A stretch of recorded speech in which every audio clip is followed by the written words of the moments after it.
course they're going to lose market share. Google's going to. I'm a Google Ads guy through and through, but I also like to think of myself as a pragmatist in terms of whatever works best for the client is the thing that I do. So I'm not married to a specific platform.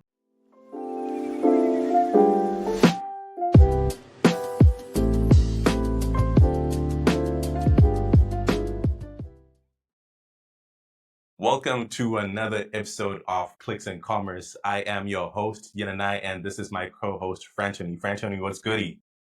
Good, man. Good to see you, and excited for this episode. Yeah, a lot is happening, so yeah, really excited to dive into it and just talk about the big changes that are coming to the industry. How are you? Yo, it is a tsunami of changes. Like AI is disrupting everything. AI is changing everything. It's just every single day, every single hour, it's AI does this, ChatGPT did that, Gemini did that, shopping is now going to do this.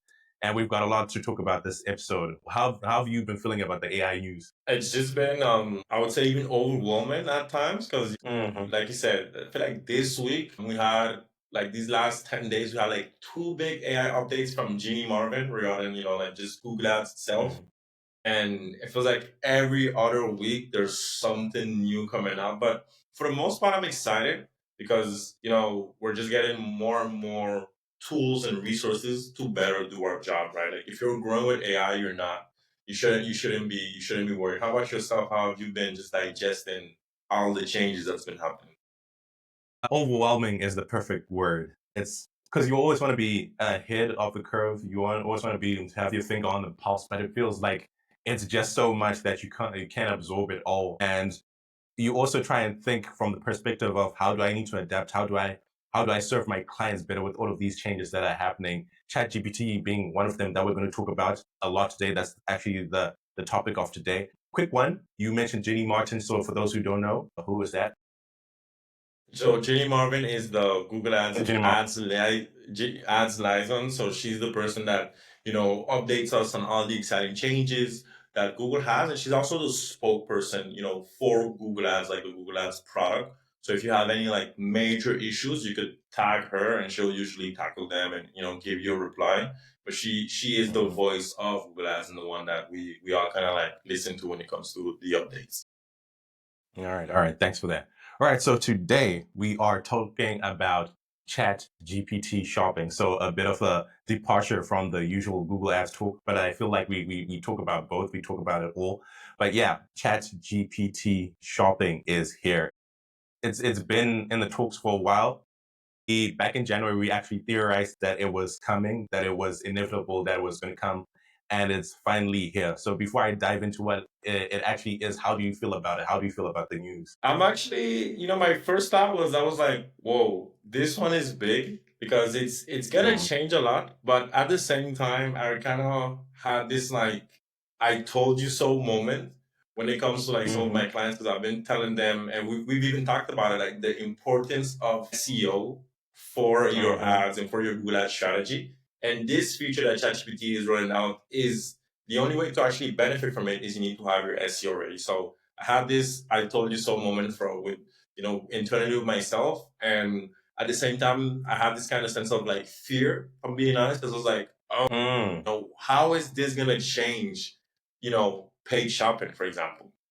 How about yourself? Like, what are your thoughts? What are your expectations? So my fear actually came way before the announcement when I really felt it in my bones that this thing was Okay. coming. So what I did was try as hard as possible to try and anticipate how exactly it's going to be implemented, how exactly you need to optimize for it. And I'll actually put a link in the comments or in the description. Actually created a resource in foresight for how it might potentially work. And when it was announced, I think literally hours after ChatGPT shopping was announced, I actually released a resource on how to optimize your website and your business for ChatGPT shopping so that you can rank. The formula isn't quite known yet, and we'll jump into a bit of that later.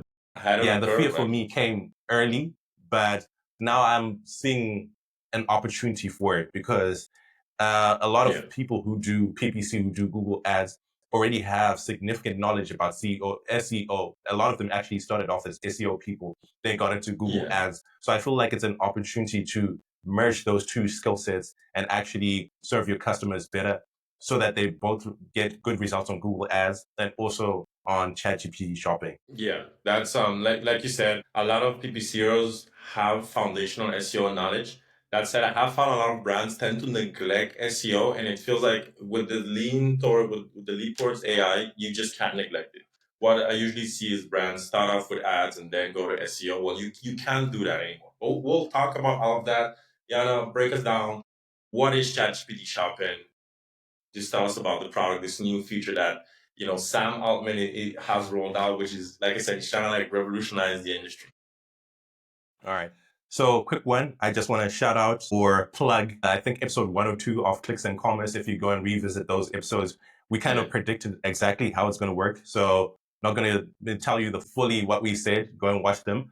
But basically, a lot of people are starting to use ChatGPT in a way where they don't even exit the platform or that specific channel and go to Google or these other channels to do their searches. It's like because so many things happen in ChatGPT and it consolidates so many different tools and so many different ways to work and surf the internet and get information that it's basically, what can I call it? It's basically self-contained. So what ChatGPT shopping does is it extends that experience by basically allowing you to search for something that you want to buy and it gives it to you. But we don't know necessarily how they're choosing what the best item for you is. Is it according to your search behavior? Because they do have that ChatGPT memory that knows how you, it basically has a psycho profile of you, so it understands you. So is it choosing objectively according to that, or is it just choosing the companies that know how to structure their website so that it's easier to crawl for AI chatbots, which we'll get into in terms of how to optimize for that, and which is also part of the resource that I'll link. But yeah, so what it does is basically you're in ChatGPT shopping, or sorry, you're in ChatGPT and you say, I want a pair of boots, right? And it basically brings you a couple of options, so 3 or 4 options in terms of what you're looking for and the pros and cons of each of them, and you get a chance to choose that. But the difference also is that it can ask you follow-up questions. So that's, I think, the biggest differentiator between Google Ads as it was, because AI Max has come, and that's going to be a different conversation that we'll tackle next week and really dive into how that works. But traditionally, Google Ads is you just searching for something and it pops up, or you're watching YouTube and an ad comes, but there's no follow up to that. So you have to know specifically the thing that you're looking for.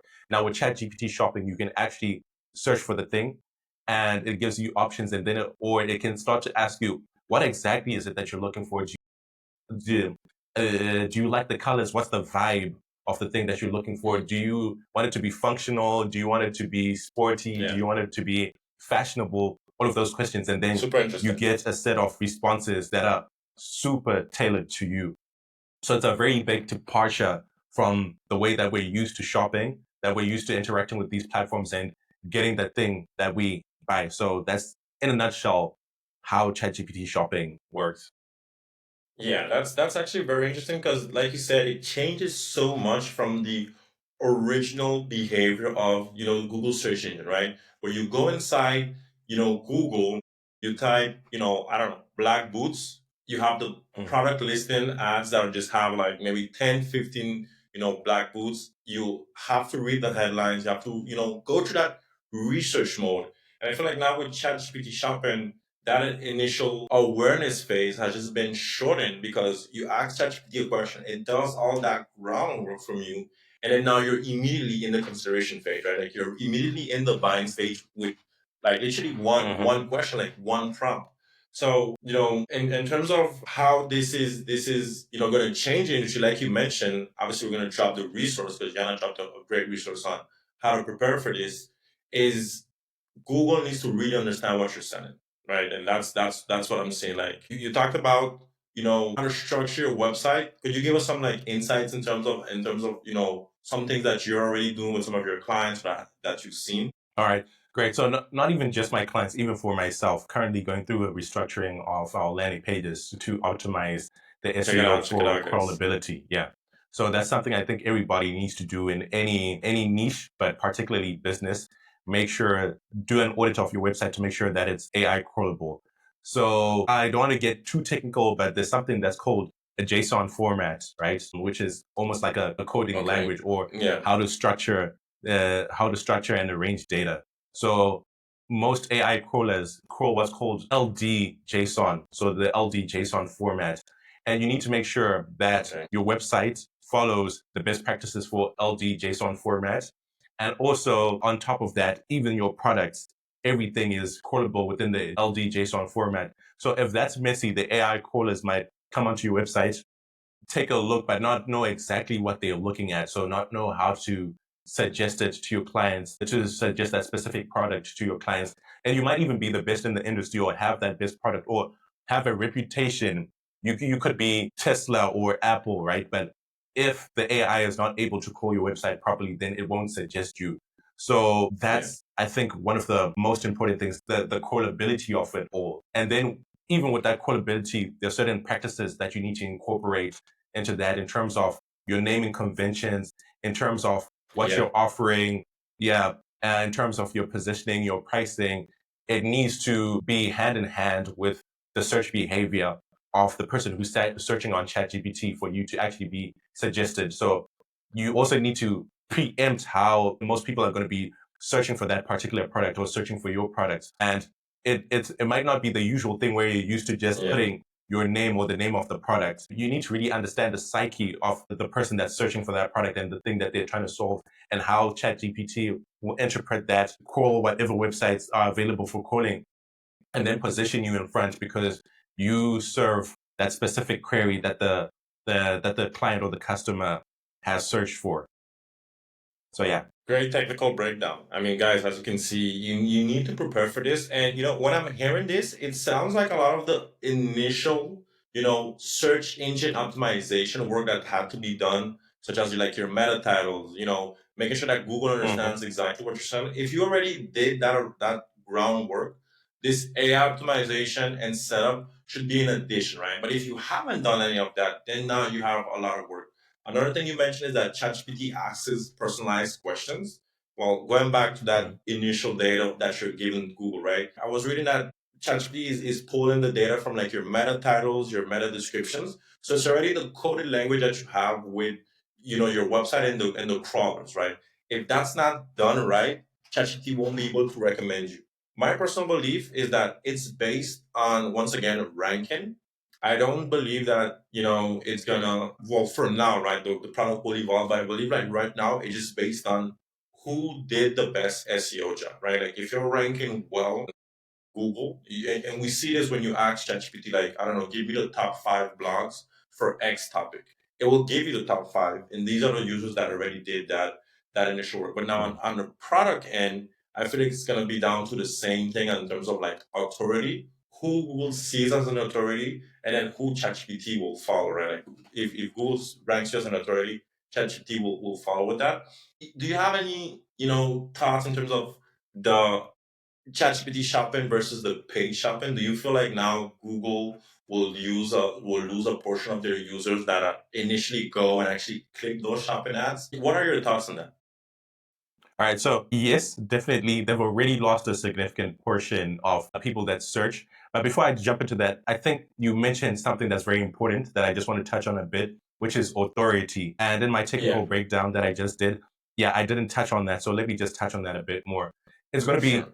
way more important to have authority not just on one channel, so not just on your landing page or your website, but also visibility on different platforms, on multiple platforms, for you to get that authority score up. So you being Yeah, mentioned in articles, you being mentioned on different blogs, you being present on social media, positive reviews on the review platforms, all of those, I think it's going to be contribute to an aggregate score of your authority yeah, and make you get suggested even more or even less. So the crawlability, I think, is the foundation. It's the main thing that you have to make sure is there. But you also need to be omnipresent on different channels and different platforms, and have your name out there so that it looks at everybody, and once it's compiling its score, it says, all right, because the crawlability is there, but people talk about them, they've got positive reviews, they've also got presence on so many different Yeah. platforms like Instagram, etc. And they seem to be they're a stand-up business, so a trustworthy business. We will put you higher than a business that just has the quotability. So those are other dynamics that we need to consider. So that's on authority. And then your question in terms of losing market share. Of course, they're going to lose market share. Google's going to. Yeah. I'm a Google Ads guy through and through, but I also like to think of myself as a pragmatist in terms of whatever works best for the client is the thing that I do. So I'm not married to a Yeah. specific platform. Whatever works, whatever contributes to their bottom line. So if that means even incorporating SEO practices and making sure that the credibility is there, and I think that's the thing that's going to also need to be done for AI Max. Tune into next week because we're going to talk about Yeah. that. We're I teasing the repeat, video. yeah. We're teasing the episode. Yeah, So that's they're really definitely going to interesting. lose market share. Yeah, I mean, you have the pro Google guys, like myself, who believe that and who are waiting for Google to, respond and actually, maintain this monopoly position because what we're essentially seeing with ChatGPT is they're trying to shift the market. A lot of people for a long time have complained that Google has been a monopoly. Everything goes through Google. They have billions of searches. Well, we're may enter a world where it's like maybe Google will still have like, I don't know, 70, 60% of those searches. But if you have 40 or even 30% that transfer over to, ChatGPT, then even for us, Google Ads practitioner, one, you know, prediction that I have is I believe that, ChatGPT is going to roll out an advertising platform, right? I believe that it starts organically, but they need to monetize. They need to monetize all this traffic that they're getting. And we see them making that push by, they have some partnerships with Shopify. Shopify, I think, is running out of Yeah, partnership yeah, with yeah. ChatGPT to integrate. You have Instacart as well. You have Klarna, the payment processor. So other big corporations are already leaning towards this and kind of like preparing for that combat.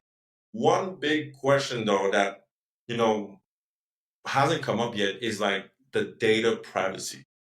We see Google get Mm-hmm. sanctioned almost every year for this. Meta gets sanctioned for almost every year for this. And one question that I have right now is, how is ChatGPT gonna protect our data privacy and the data collection? Imagine during a holiday season, the millions and millions of searches that are be coming through.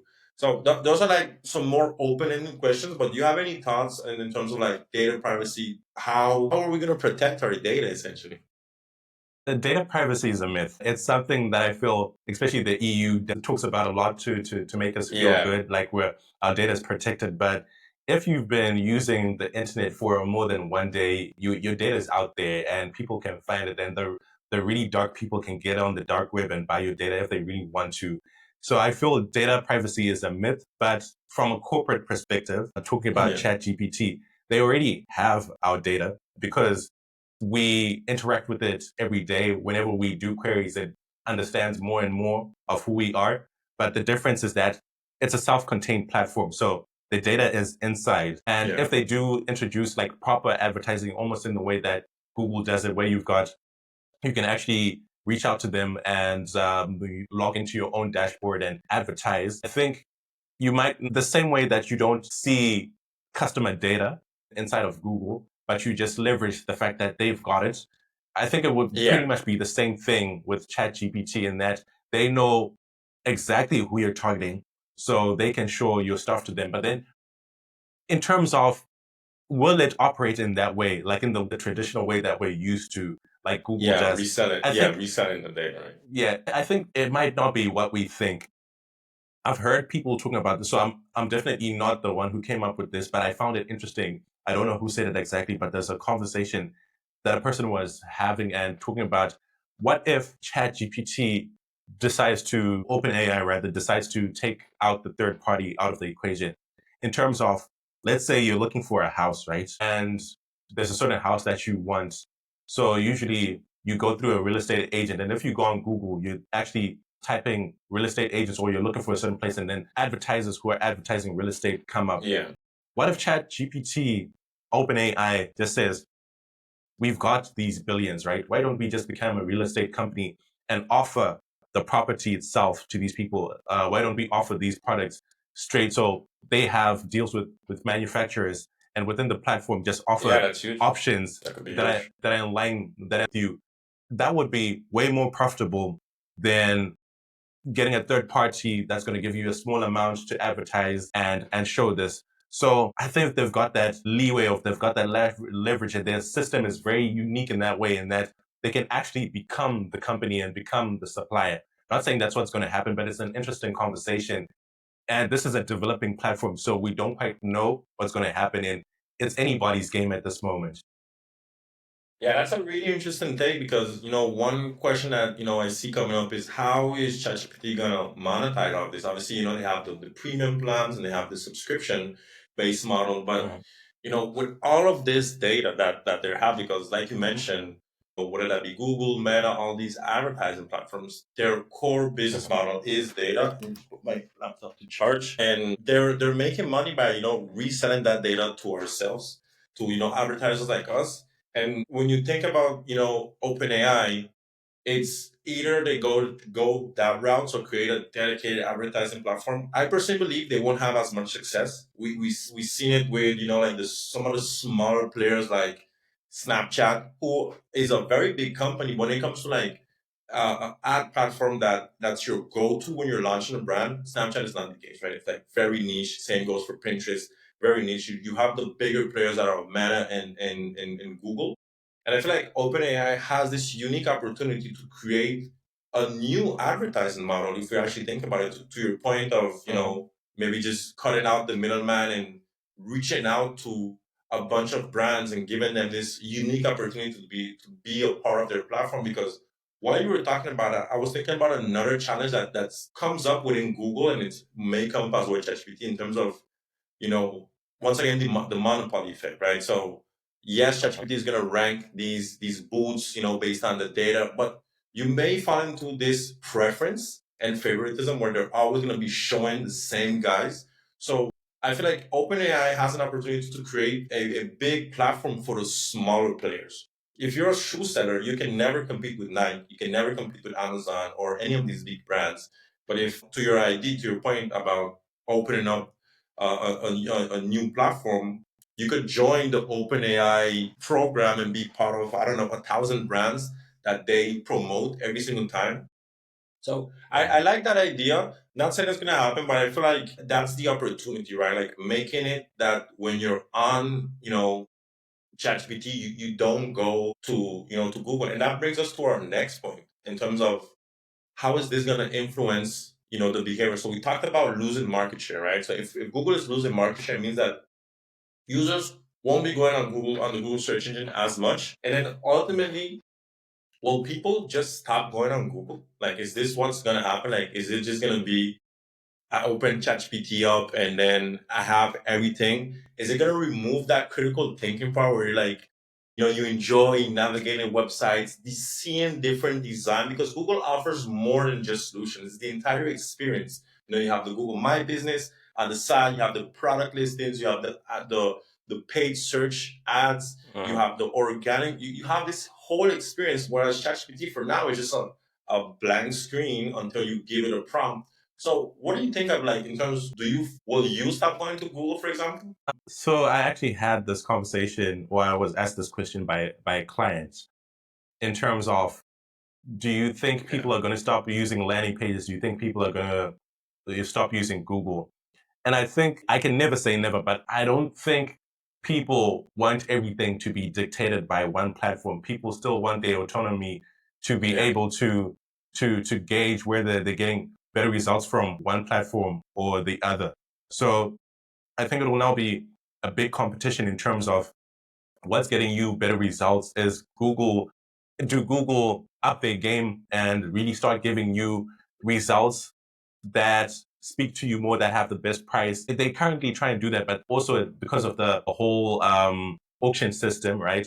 Yeah, Sometimes the it's auction. just Yeah, a matter of exactly. brute force in terms of the person who has the most money and who also has the best campaign. So sometimes it's not necessarily geared towards giving you the best thing, but you get to see something that's close to that's good enough for you. So it might just shift that behavior or shift that model into, no, we have to make sure that this person gets the best product. And in ChatGPT, I think currently that's the implementation where they're trying to hyper personalize and make sure that you get the exact thing that you're looking for, looking through your memories. One of the advantages that ChatGPT has, right, is nobody has access to the types of searches that are going on. More than 1 billion, by the way. They're now getting more than 1 billion weekly Wow, searches fun fact. Nice. on ChatGPT. But the thing about Google that's also very advantageous to us as agency owners, freelancers, as people who run Google ads is that you can actually see what people are searching for, so you can optimize for that. Yeah. With ChatGPT, you don't know anything. Every person's search is walled. Isn't like if I search for something and you search for something that's the same, we will never know that we're looking for the same thing. And there's no dashboard or there's no way to Yeah, no one extract has. that Yeah. data. So right now, ChatGPT has that advantage in terms of not really knowing how exactly they're doing their things. So they can implement things in secret in such a way that it's more beneficial to the customer or that individual customer in a way that right now Google can't exactly, because they're more suited towards the person who's selling than the actual buyer. Yeah, that's a very interesting take because, both Google and Meta, Google rolled this out, I think it was last year or the year before, the Google Ads Transparency Center. Meta always had their Meta Ads library, which is once again suited for us. We can see what other advertisers are running. And then you also have, the interest. You can see who liked a specific page, but you have data on, the pages these people are liking, what they're commenting on.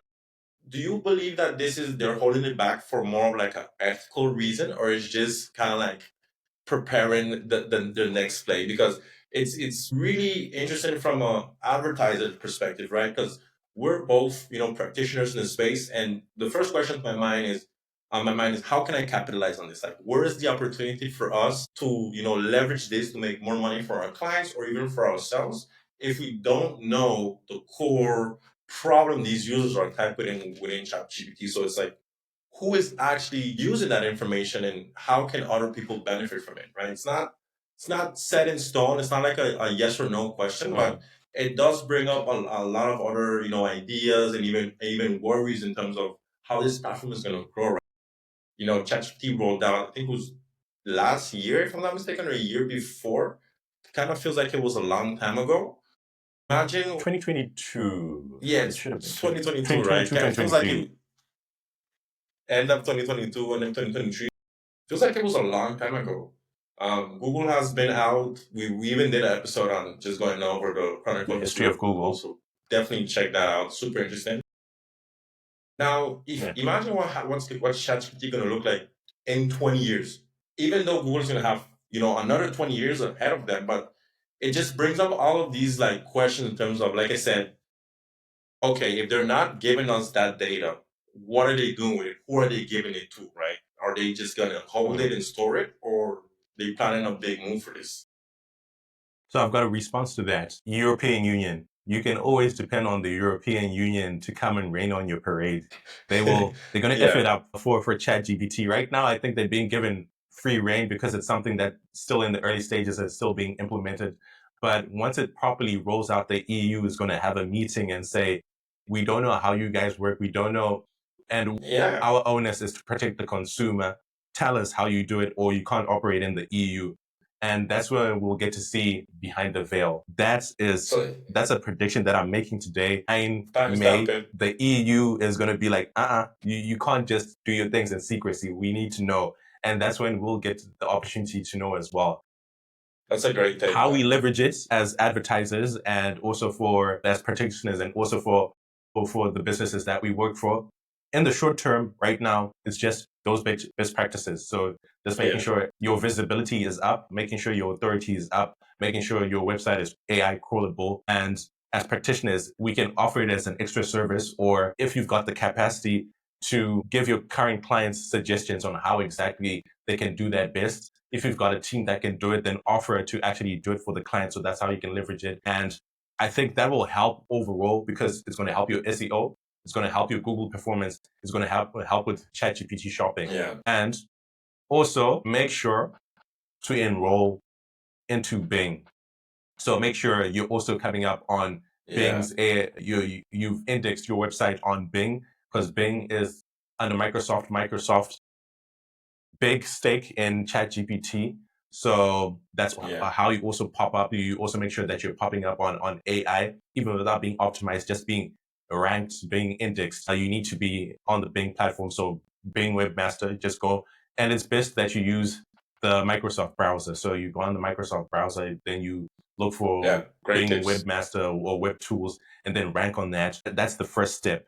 But when you now want to get really detailed, that's where I think what people are now calling the T-shaped PPC practitioner, Yeah.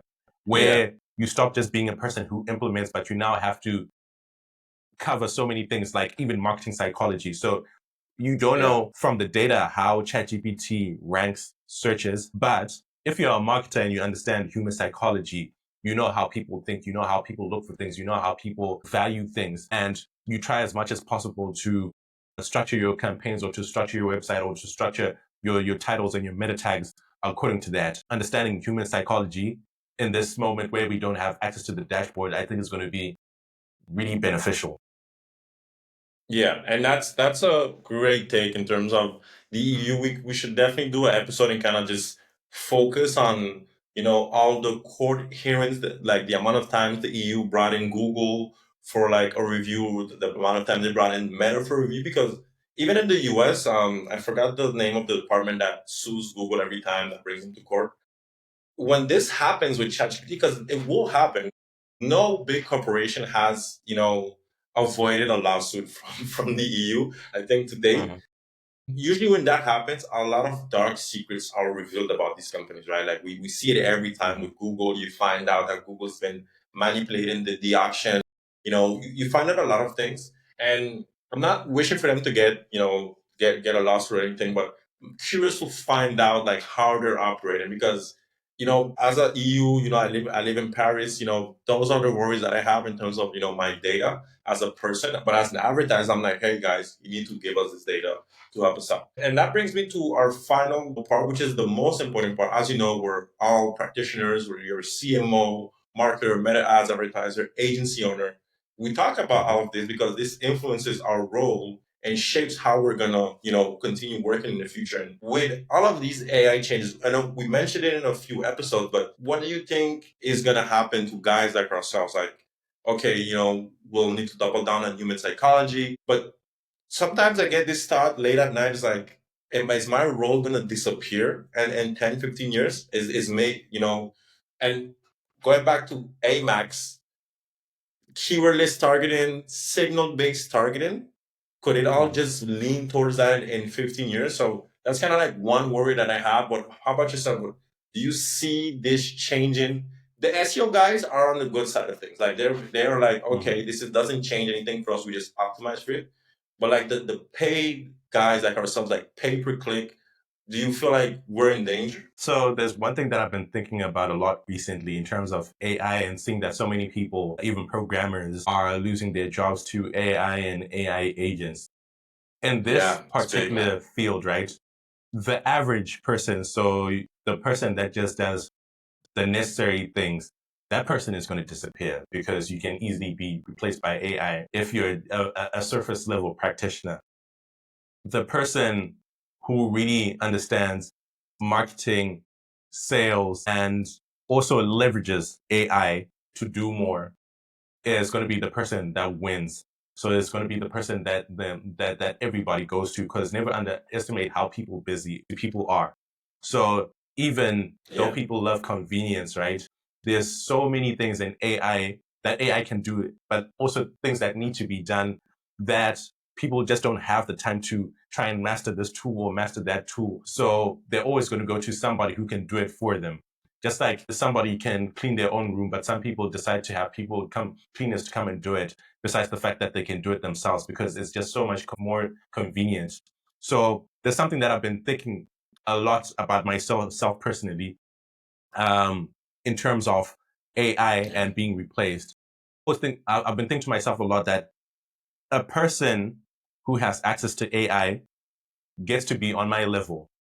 But me with AI is like 10 of me or 100 of me. So you still can't yeah, compete with me. Yeah, because the knowledge that I have, even the way that I understand consumer behavior, the way that I understand search behavior.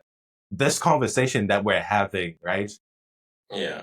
It will take a person so many years to get to that level where they can compete. So AI will it'll definitely boost you and get you to one Frantoni or one Yananai. But what happens when you've got a Frantoni that's also using AI?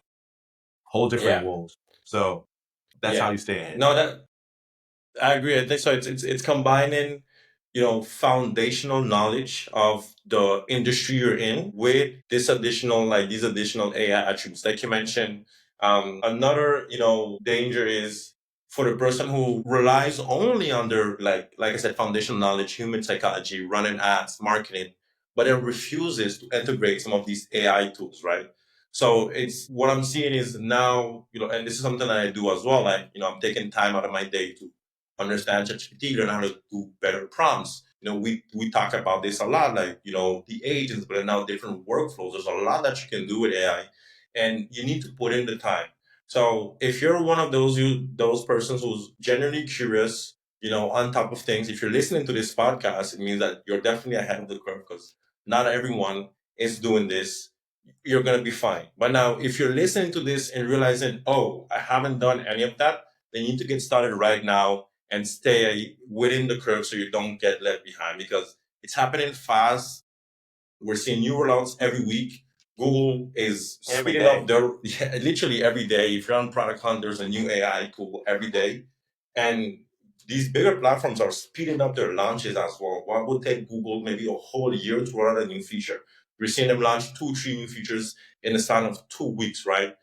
And that's something to be aware of. So, like we said, next episode is AI Max. Super, super interesting. We're going to talk about how that influences your search campaign, what's happening. And then, as you all know, we're saying it again this month of May 2025, you have the Google Marketing Live on the 21st of May, which we're going to be covering and talking about, Mhm. everything that Google is breaking out. So it's a very, very exciting month for the PPC practitioners. This is our month. A lot of updates, a lot of exciting stuff. And we're your guys. We're going to be talking about it live right here on this podcast. Yana, I'll let you take us home. Yeah. Thank you very much for that. I couldn't have said it better. Also, for the business owners as well, this will be the best opportunity to understand what all of these changes mean for your business. And we'll be there to guide you and to hold your hand through it to make sure that you also don't get left behind. So, yes, next week, AI Max, tune in for that. Sure. Also, watch the previous episodes to see how this has been building up and how it will continue to build up. At this point, we're PPC profits. So, not just profit, but actual profits, maybe giving ourselves too much hype. But yes, do definitely tune in to the previous episodes and next week's episodes. Thank you very much for watching this one. Friend Tony, everyone, cheers. See you guys.